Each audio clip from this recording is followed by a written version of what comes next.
Megastar Chiranjeevi గారు drugs నియంత్రణలో తన వంతుగా ముందుకొచ్చి వారొక వీడియోని అద్భుతంగా తయారు చేసి మా డిపార్ట్మెంట్కి ఇచ్చిండ్రు. చిరంజీవి గారు లాంటి వాళ్ళు ముందుకొచ్చి తెలంగాణ ఈ దేశంలో ఉన్న యువత డ్రగ్స్ మహమ్మారిన పడితే జరగబోయే నష్టాన్ని వారే ముందుకొచ్చి ఒక అవేర్నెస్ ప్రోగ్రాంలో వారు భాగస్వాములు అయినందుకు, ఆ విజువల్స్ మా కోసం ఇచ్చినందుకు చిరంజీవి గారిని మనస్ఫూర్తిగా నేను అభినందిస్తున్నా. సినిమా ఇండస్ట్రీలో ఉండే ప్రముఖులకు కూడా నా సూచన, మీ కొత్త సినిమాలు రిలీజ్ అయినప్పుడు టికెట్ ధరలు పెంచుకోవడానికి జీవోల కోసం ప్రభుత్వాల దగ్గరకు వస్తున్నారు, కానీ సామాజిక సమస్య అయిన సైబర్ క్రైమ్ డ్రగ్స్ నియంత్రణలో మీరు మీ సామాజిక బాధ్యతను నెరవేర్చడం లేదు అని మా ప్రభుత్వం భావిస్తుంది. నేను మా అధికారులకు సూచన చేస్తున్నా, రేపు ఎవరైనా కొత్త సినిమా రిలీజ్ అవుతుంది, సినిమా ధరలు పెంచాలి అని ప్రభుత్వం దగ్గరికి అప్లికేషన్ వస్తే వాళ్ళు డ్రగ్స్ నియంత్రణ సైబర్ క్రైమ్ నియంత్రణలో ఒక అద్భుతమైన వీడియో ఫుటేజ్ను ఆ సినిమాలో ఏ స్టార్స్ ఉన్నారో అదే స్టార్స్తో వాళ్ళు ఒక ప్రోగ్రాం మనకు చేసి ఇవ్వాలి. అది ప్రీ కండిషన్. నేను స్పష్టంగా మా అధికారులకు ఆదేశిస్తున్నాను, ఎంత పెద్దవాళ్ళు ఎవరు వచ్చి మనల్ని రిక్వెస్ట్ చేసినా వాళ్ళు సైబర్ క్రైమ్కు సంబంధించి డ్రగ్స్ నియంత్రణకు సంబంధించి ఆ సినిమాలో నటించిన తారాగణం, ఆ సినిమా ప్రొడ్యూసర్స్ 1.5-2 minutes నిడివిగల ఈ సమాజాన్ని పట్టి పీడిస్తున్న వీటికి వ్యతిరేకంగా వాళ్ళు మనకు వీడియో విజువల్స్ తీసుకొచ్చి ఇస్తేనే వాళ్ళకి ఏమైనా వెసులుబాటు సౌలభ్యాలు ఇవ్వాలి. ఎందుకంటే సమాజం నుంచి ఎంతో వాళ్ళు తీసుకుంటున్నారు, సమాజానికి వాళ్ళు కొంతైనా ఇవ్వాలి, అది వాళ్ళ బాధ్యత.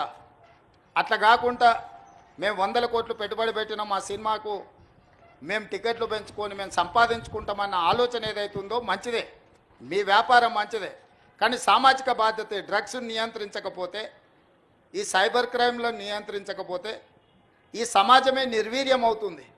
ఈ సమాజాన్ని కాపాడాల్సిన బాధ్యత, ఈ సమాజానికి సహకరించాల్సిన బాధ్యత సినీ పరిశ్రమ మీద ఉన్నది.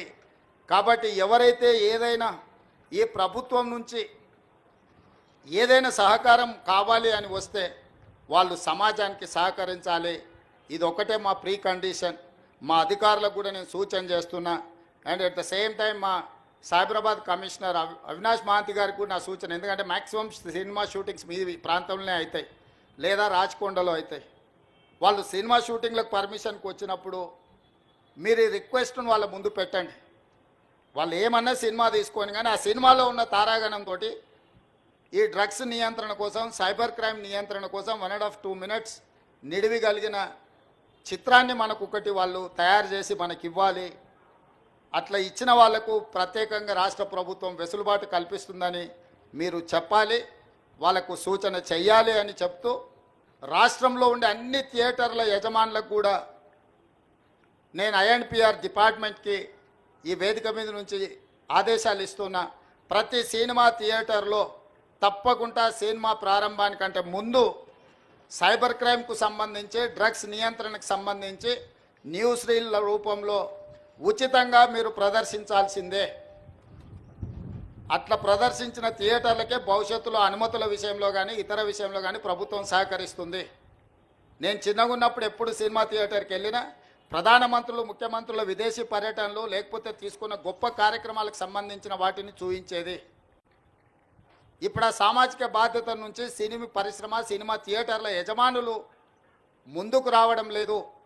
వాళ్ళందరితో కూడా మీరు ఒక సమావేశాన్ని ఏర్పాటు చేసి INPR department, police department, fire safety department మీరు అందరు కలిసి థియేటర్ల యజమానులను, సినీ పరిశ్రమకు సంబంధించిన ప్రముఖులను పిలిపించి ఒక ప్రోగ్రాం ఏర్పాటు చేసి వాళ్ళతో చర్చించి మన ప్రభుత్వం యొక్క ప్రతిపాదనను వాళ్ళకి వివరించి తర్వాత వాళ్ళతో నాకు ఒక సమావేశాన్ని ఏర్పాటు చేయండి.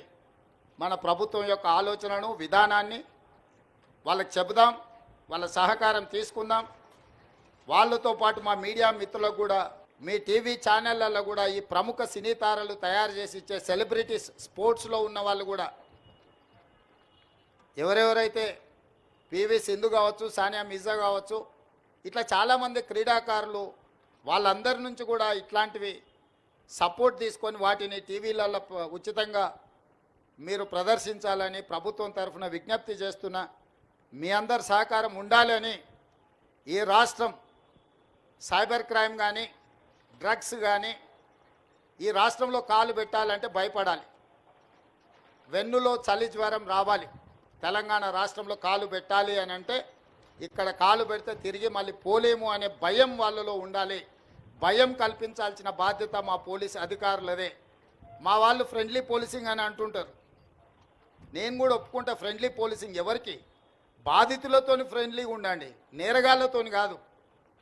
ఫ్రెండ్లీ పోలీసింగ్ అనేది బాధితులు బాధతో పోలీస్ స్టేషన్కు ఫిర్యాదు చేసుకోవడానికి వచ్చినప్పుడు వాళ్లకు కొంత నమ్మకం కలిగించి వాళ్ళు ఏ సమస్య మీద వచ్చిందో కూర్చోబెట్టి మాట్లాడి బాధితులతో మాత్రమే ఫ్రెండ్లీ పోలీసింగ్ ఉండాలి. ఫ్రెండ్లీ పోలీసింగ్ అనే నెపంతో నేరగాళ్లతో కూడా మనం ఫ్రెండ్లీగా ఉండడం మొదలు పెడితే డిపార్ట్మెంట్ మీద ఉన్న నమ్మకం విశ్వాసం సలగిల్లుతుంది. కాబట్టి ఫ్రెండ్లీ పోలీసింగ్లో కూడా మీరు ఈ రెండింటికి మధ్యలో ఉన్న వ్యత్యాసాన్ని గుర్తించి అధికారులు కూడా ముందుకు వెళ్ళాలి అని సూచన చేస్తూ మీ అందరి దగ్గర సెలవు తీసుకుంటున్నా. ధన్యవాదాలు మిత్రులారా. ధన్యవాదాలు సార్. ఇప్పుడు సైబర్ సెక్యూరిటీ బ్యూరో మరియు టీ న్యాప్ తరఫు నుంచి గౌరవనీయులు ముఖ్యమంత్రి గారికి జ్ఞాపిక బహుకరణ. అనేక ధన్యవాదాలు సార్. ఈరోజు ప్రభుత్వం యొక్క లక్ష్యాలని సుస్పష్టంగా మీరు అందరికీ తెలియజేశారు. సిఎస్ఆర్ మాదిరిగా ఎంఎస్ఆర్ మీడియా సోషల్ రెస్పాన్సిబిలిటీ అనే కొత్త ఒరవడికి ఈరోజు మీరు నాంది పలికారు. సినిమాటోగ్రఫీ అనే సబ్జెక్టు హోమ్ సెక్రటరీ గారి పరిధిలో ఉంటుంది కాబట్టి ఈరోజు తమరి సూచనల్ని మా హోమ్ సెక్రటరీ గారు కూడా విన్నారు. త్వరలో తమరితో ఆమోదం తీసుకున్న తర్వాత సినిమా ఇండస్ట్రీ పట్ల ఏ విధంగా చేయాలి అనే దాన్ని ఆదేశాలు జారీ చేస్తారు. ధన్యవాదాలు సార్.